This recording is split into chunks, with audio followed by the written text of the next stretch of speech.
So in today's sessions, my name is, as you have been told, my name is Dennis, and I will be tackling this webinar.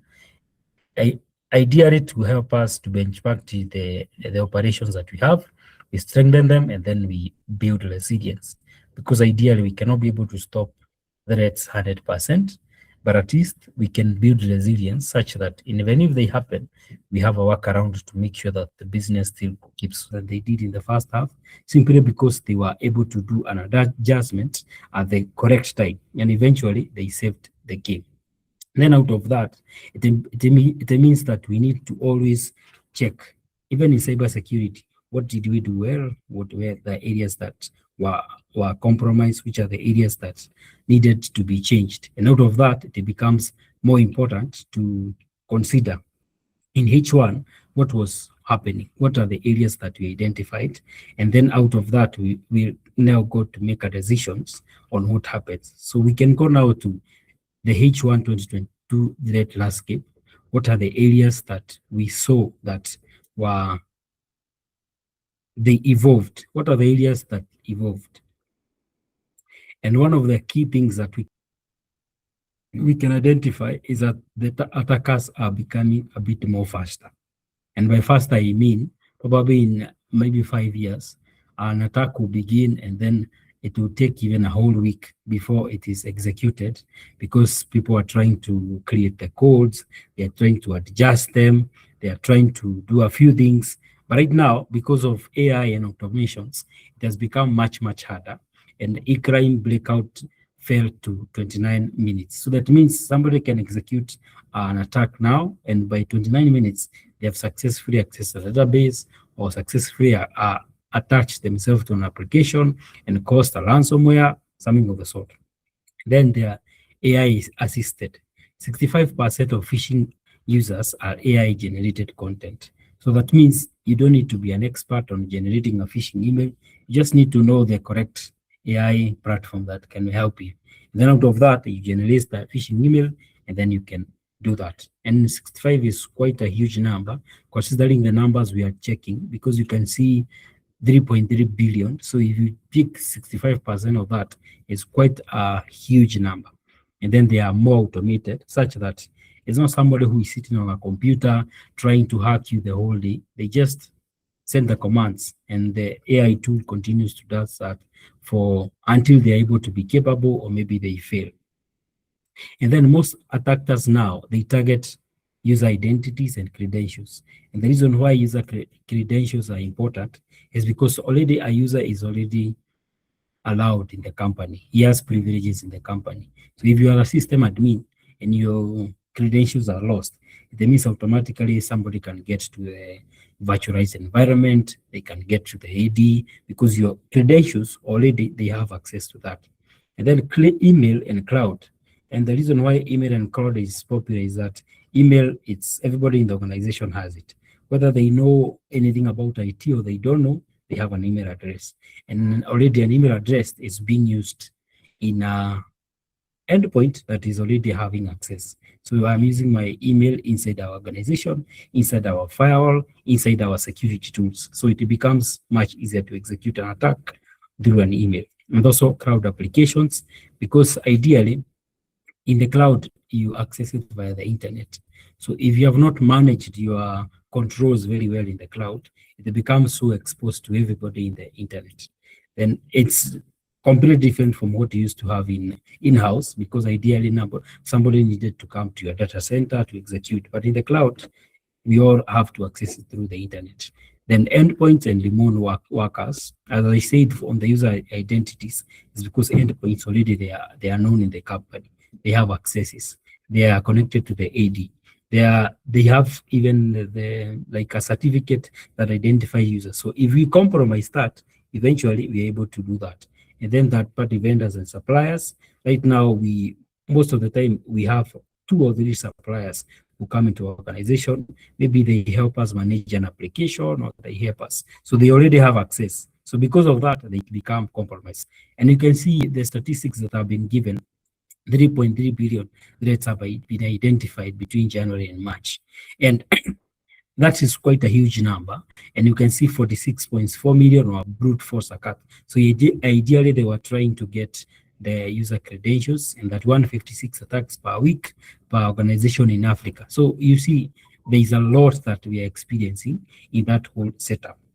So because of that, I needed us now to talk about what are the areas of operations gaps that are most key in every organization that need to be checked, so that we're able to identify what is the problem and what can be done. And I worked on 6 of them, which I think if you're able to manage this very well, at least we have reduced the attack surface by a huge margin, because by virtue of them being well taken care of, we have reduced an attack surface. Number one is asset visibility.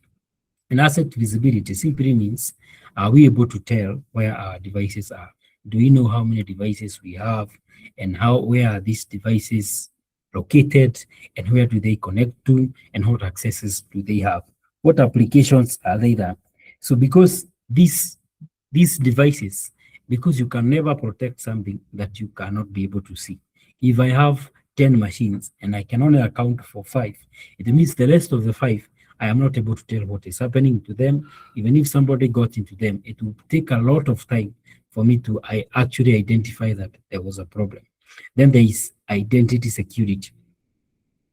As we talked there, that one of the things that has grown is the need for attackers to get access to credentials, because weak authentication and excessive privileges are the top entry point. And as I said, the reason why this is important is because if somebody called John in the organization and already has access to maybe the finance documents, or the finance, the payment system, if you an attacker managed to get their contacts, ideally they can be able to originate transactions.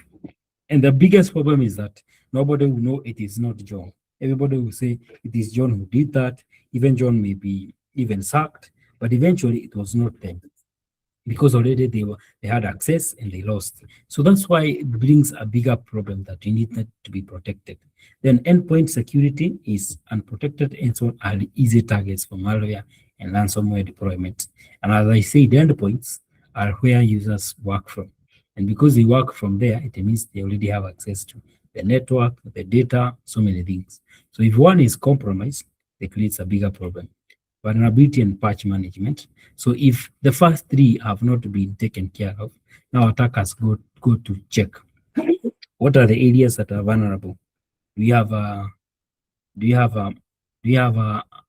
application that has a loophole? Do you have an application that has a fix that has not been applied? And out of that, they can exploit it. Maybe, for instance, a browser. Maybe a browser has a loophole, and out of that loophole, you can be able to download some malwares through the browser and then execute it on the machine. So that creates a need for us to improve. Then there is email security, where phishing and business email compromise remains the most common initial attack vectors.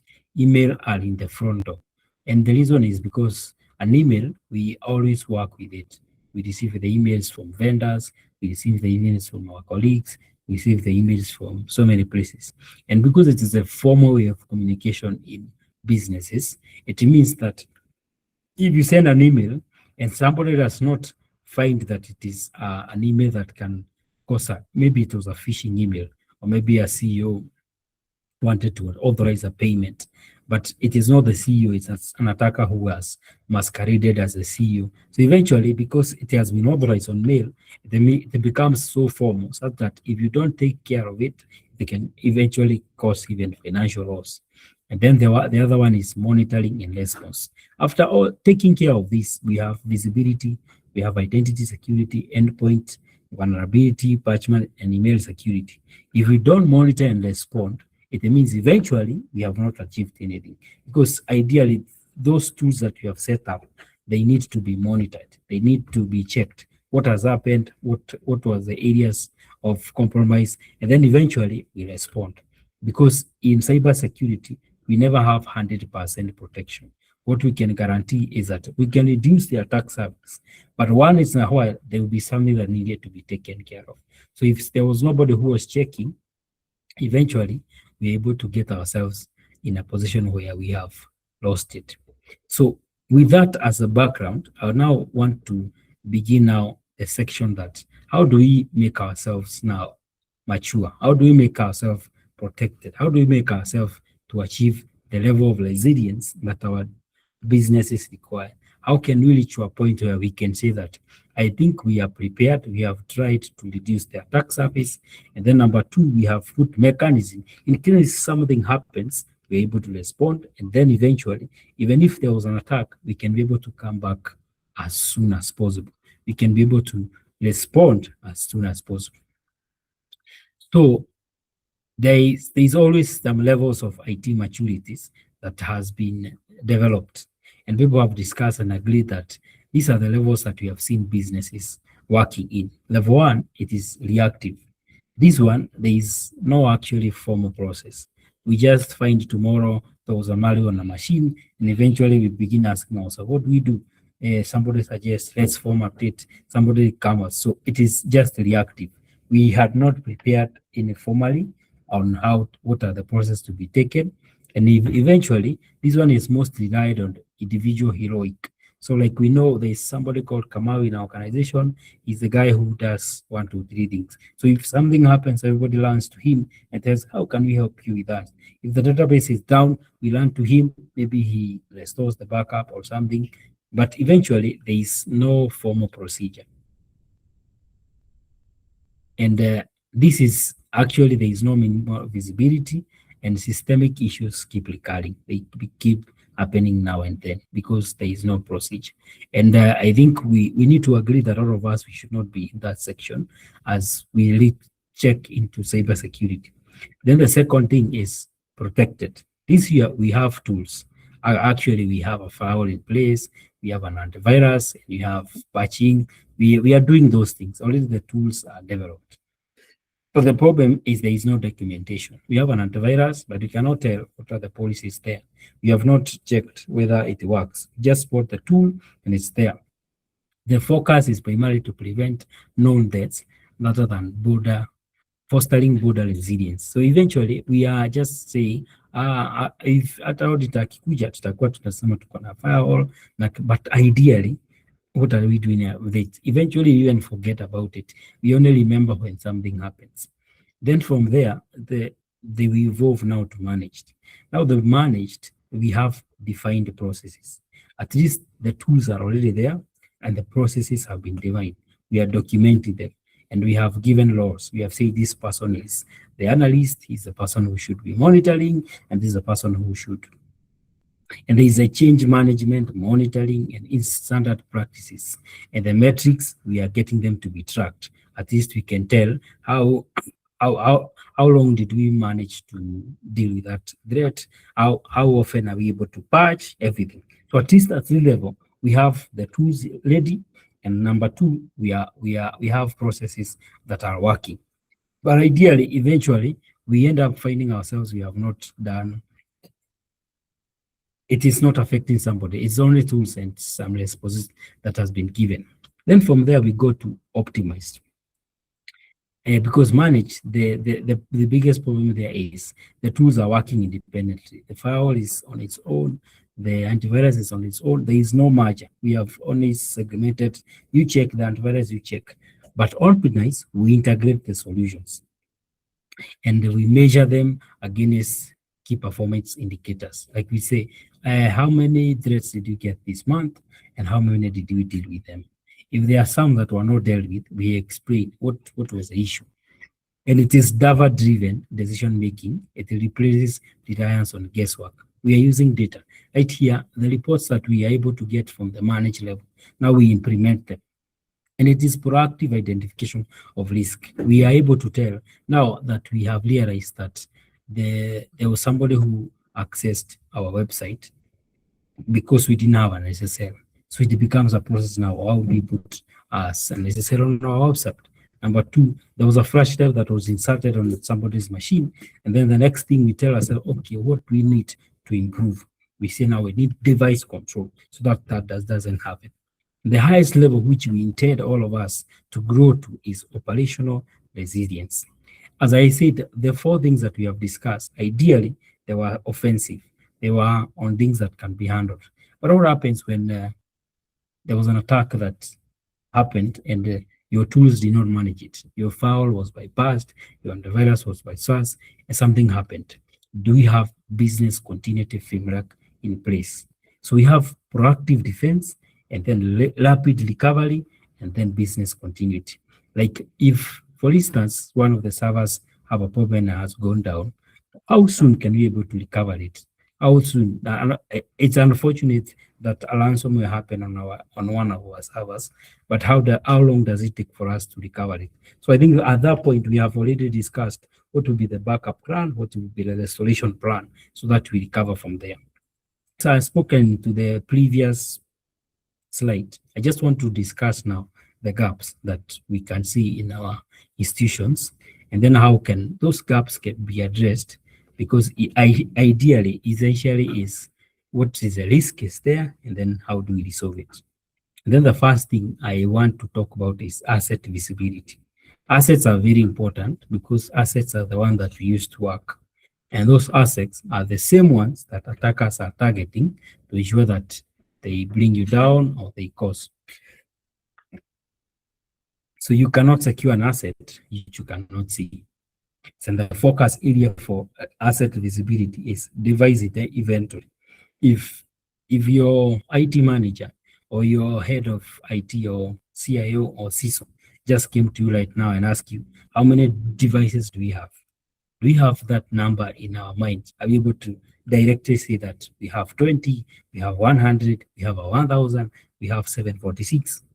If you're able to tell that, that means that you're good. But if it is not very certain, it means there is a level of device inventory we don't know. And then number two, software inventory. Because we usually use softwares, most of the things, the financial ones, the lead marketing ones, so many things. Are we able to tell which softwares are allowed in our organization? Are they licensed? Are they being used by staff without us knowing? That's an inventory that you also need to do.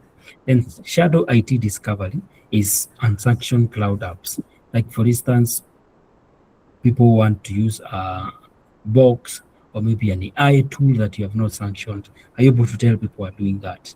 And then unauthorized device detection. So for instance, somebody has come to the office with their home device. Are you able to detect immediately that there's a device that's come, or maybe a vendor has come to the, do we automatically allow them to the network or we don't? That is something that we need to make sure that is aligned. And then two, identity security. On top now of the asset, now we have taken care of the laptop. Number two, these people have login details. They may be in the Active Directory, or maybe in Azure, or whichever method that you do to do that. Those accesses that you give to them, how are we managing them so that at least we reduce the risk of them being used to attack us? And then number one is MFA. Ensure that we have MFA. So even if the password is lost, at least we'll have a backup plan. People will not access. Then least privileges. We reduce the privileges that we have given to the people as much as possible. If you're only allowed to do marketing, why do you need to access finance or HR? If you're in HR, why do you need to know what other people are doing in sales or something of the sort? And then privilege account management. This helps us now to ensure that we know who accesses what. And then conditional access policies, such that if you only need an access for 1 month, we cannot give you forever. We just give you for that 1 month. And then password authentication where possible. So if we can authenticate without using password, it will be much, much easier because we don't have a risk of losing the password. Then the gap number 3 is endpoint security. After we have identified what our assets are, then number 2, we need to protect them. We say now, this laptop, what can we do to ensure that we have control over it?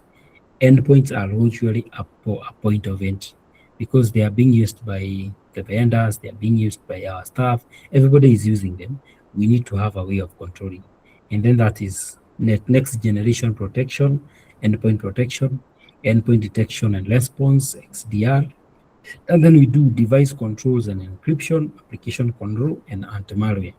So ideally, from a point of an endpoint, that's a server, a mobile phone, we ensure that we have put mechanism to protect it against being a compromise. That is endpoint security, and scale it to EDR, scale it to XDR, and then on top of that, have controls. The controls, the biggest thing they help is to, so if somebody lost a laptop in town, because eventually there will be a possibility of that, do we are we saying our data is at risk? And that's where encryption comes in. Then the fourth thing in vulnerability management. And as I was talking about this thing, I said we need to patch fast, we patch smart, and patch continuously. Patch fast means as soon as we realize there's a vulnerability, let us patch it. Patch smart, it means let's prioritize. Which are critical, let them be fast. Which are medium, follow. Which are low, in that sequence. Because a critical vulnerability can cause a lot more harm if we start patching the ones that are low without considering that ones that are fast. And then what are the priority? Continuous vulnerability assessment. We can do it as much as do it daily. Right now, most endpoint security solutions, they have vulnerability management, and you can get a report and you are told this application and this one, they are in critical. This one, they are on high. So eventually you're able. Risk-based is that's what I have said.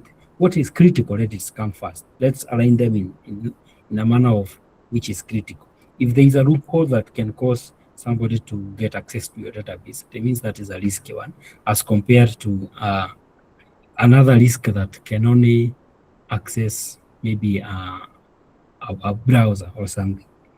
Automated deployment where possible. When I mean automated, let it be not manual, not that you need to move from one device to another.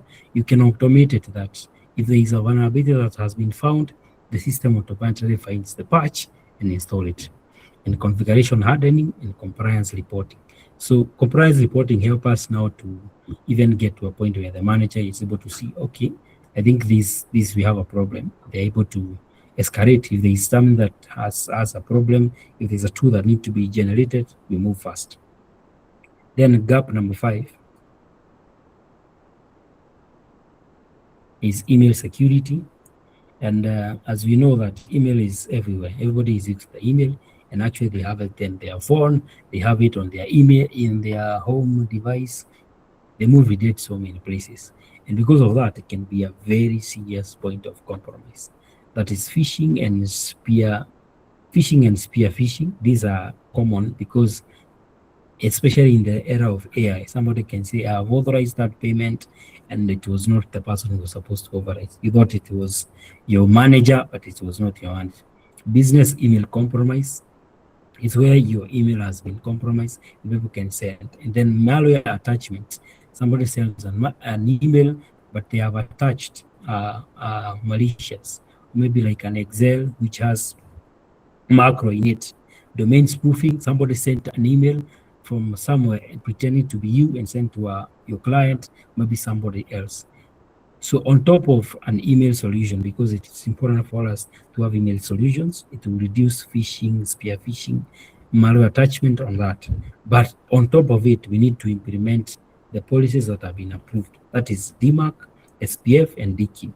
DKIM, it ensures that that email came from you because it carries your signatures. SPF is usually to help that the email address, the IP addresses that are sending emails on your behalf, they are already known. So if somebody receives an email and it does not come from your IP address, the mail server can drop it, or even if they get it, it will be easier for you to tell them that this did not come from me because I have already published my IPs that should send. And then DMARC is now the policy that handles SPF and DKIM. DMARC just that says that because of the SPF and the DKIM, I think we cannot allow. DMARC is a policy. It says because you have failed on SPF, we cannot allow you to send. Because you have failed on DKIM, yeah. And then advanced filtering is where we filter. Is there a malware? Is there phishing? Is there a business compromise? Is there domain spoofing? And then on top of that, we need to train staff. to identify what is the user awareness and availability. Then the sixth one is monitoring and response. So the first five things I've talked about is tools to help us identify devices, detection and response, email, so many things. But on top of that, if we don't monitor and respond, we find ourselves that we have not done anything. It's like having a very good car, but it stays on the garage. It is never being used. It's having so many things that we have done. We have bought a very nice suit, but we never wear it. Eventually, it did not help us. So eventually, monitoring and response is very important. That we need to have centralized monitoring. Are we able to get the logs from our endpoint, the logs from our SIEM, the logs from our file, and then we integrate them at one place. And then on top of that, we do detection and response. What has happened on this one? What has we seen? And then that becomes a way of us now to know these are the areas we need to improve, these are the areas we need to reduce. So if we do not detect, we are not able to respond. If there is nobody, for instance, something was detected yesterday and then we did not implement it. Considering now we have said that it takes like 29 minutes for an attack to be fully completed. Just think that we just detected and there was nobody who was there to follow it up. Eventually, it becomes a real threat. And then threat intelligence feeds. Their main purpose is to help you to understand what has happened. For instance, your file has blocked an IP address. You don't know why they blocked it. But when you get to the threat intelligence feeds, you're able to be told, okay, this IP address, it has been known to cause ransomware. It has been detected in several countries, and this is how it responds. So automatically, because of that information, you already know that this was a bad IP address, and you automatically block it. And then incident response playbook, we need to know if something happens, what do we do? If there is an endpoint that has been compromised, what is the procedure? It may be like, first of all, isolate the device. When you isolate the device, it prevents it from attacking other machines. And then out of that, you're able now to check and resolve the threat inside that machines. So if an email address was sent and it's a phishing one, what is the response? Number one, we delete that email, and then number two, we take it to the people who investigate, and then they can come up. So they need to be playbooks which can be automatically followed. These are the policies that we said. For you to achieve resilience, you need to get that. And then the last bit, which is important, especially for resilience, is that after all those that we have discussed, if you are not able to recover and maintain business continuity, it means eventually we have not achieved anything. So all the tools that we can have our file, we can have our endpoint, we can have, but the question is usually, what if one day that we get a threat that skipped all this and eventually caused something to happen? So out of that, the biggest question is usually, how do we recover? How do we recover from this? How do we come back from this? And as Dennis was explaining, like this week we had an incident that happened in the office of the president. And the question now, when something like that happens, the next question is usually, how do we restore back? So we need to have a preparation on asking ourselves, are we prepared in case something happens? Number one, have we tested our backups to ensure that they will be valid in case of, have we stored them in a place that they will not be at risk? You see now, for instance, you have a backup, but the backup now is still on the same machine that was caught by a ransomware. So we have put ourselves in a situation which cannot recover. And then documented disaster recovery procedures. Is everybody sure that this is the way that should be done? Incident response plans, we define roles, and regular top table exercises. We need to practice them. If we have a DR environment, let's test it. When there is no problem, we just say, okay, let's roll over to the DR to see, in case the primary gets a problem, are we able to get that? Get one of your backup, replace it, and then check whether everything will work fine. These are the tabletop exercises, and then business continuity testing. That is, we have moved now to the database. Are the customers able to transact? Are we able to see it continue? because $4.9 million is the average total cost of a ransomware incident. So if a ransomware happened, the first thing that should be in the mind of a manager is there a way that we can recover without having to pay the ransom? And if you're able to do that, it means that even ransomware is something that you can move around against. Now I want to ask ourselves, now, for us to keep resilience, at least we need to track some data. We need to ensure that we are able to track what is happening so that at least out of that data we can make decisions. And then number one is every IT man should monitor their KPIs. Asset inventory accuracy. Do we know the numbers? Do you know the endpoints? Do we know patching? Are the critical already done? Have we done security awareness to our team? And then on detection is how much time does it take to detect? Does a threat take 2 days before we notice?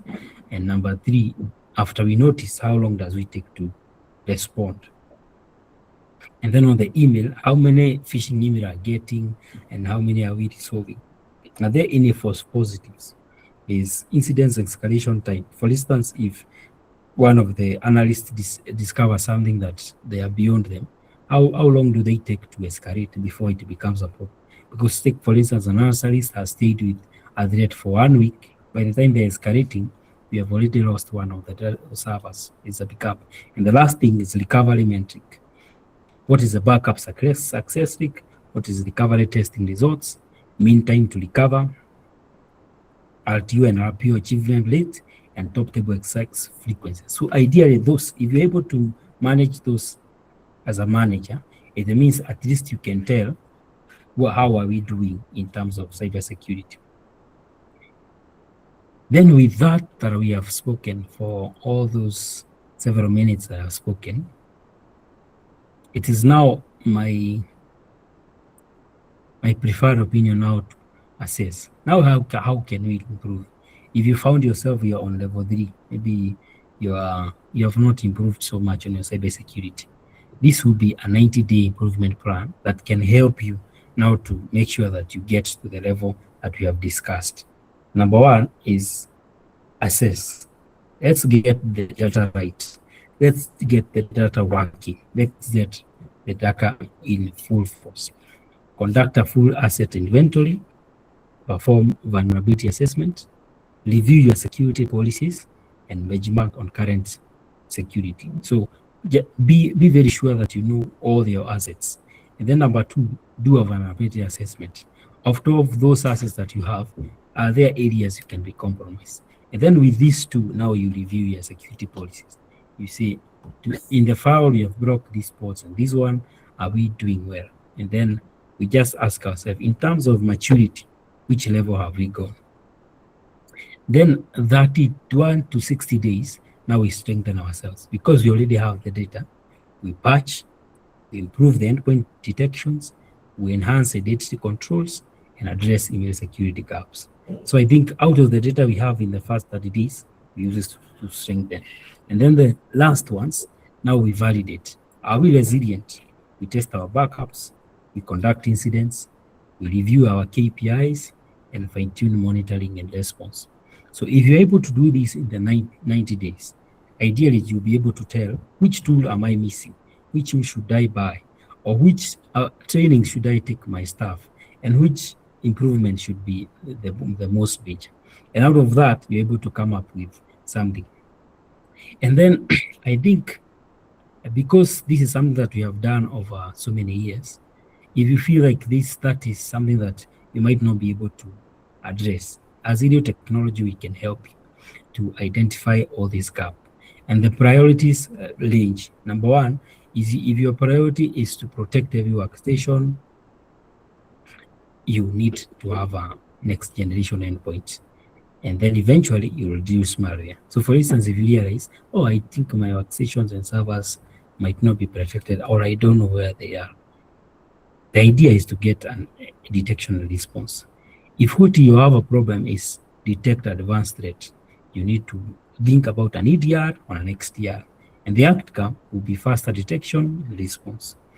If you want to reduce human error, so for instance, your staff keep making mistakes, You find them, they have gone to a website, they have downloaded a malware, they have gone to a phishing site. What you need is a training, security awareness training. So eventually you lower the phishing success rate. If you want to secure your perimeter, so for instance, what you have found is the biggest problem, you think of a next generation firewall. It includes better visibility and access control. And then if you want to maintain a strong security posture, support and manage security services. So for instance, you have these tools, but eventually you have realized in your organization, you don't have the skills that are required. What you do is to request for support and manage security services. So out of that, you get a continuous improvement and expert guidance. So with all those that I've discussed, these are the areas that Ariel Technology we have specialized in, and we can be of great use to help you to achieve what would be your area of gap. We have been in the industry for 1.5 decades, and we have helped so many organizations to ensure that they are able to sustain them. And the areas of our expertise, they are on those 3 levels that we have talked about. We can protect. On the protect, we can offer you with endpoint security, email security, firewall, and network security. Those areas we can discuss with you to help you achieve what you're able to do. And the prevent is detection and response, which is what we are scaling as endpoint. From endpoint, we are scaling it to EDR, XDR, and all of those. And then 2, we can help you with controls, web, device, and application control. And lastly, vulnerability and patch management. If your area is you think that recovery needs to be improved, we can give you staff awareness where you are able to help your staff to help you not to get into areas. We can do IT administrators for all those, and then we can also offer support and manage detection and response. So eventually, with all things, if the areas that you think are problematic, we can give you. So as we finish this webinar, this could be my takeaway as we complete. Maintain a complete visibility of your environment, prioritize vulnerability based on risk, detect threats early continuously, then you respond. If malware happens, recover confidently from an incident, and then you continuously improve. Operational resilience is built through consistent execution, not a one-time project. So thank you very much. I think the last thing I want to discuss is the partners that we work with, and we have worked with them for a long time. You can see them, CrowdStrike, Kaspersky, Microsoft. Any of these partners will be able to help you to work with them. So thank you very much. I appreciate for the time you have given me, and I will open for any questions on that bit, and thank you for listening to me.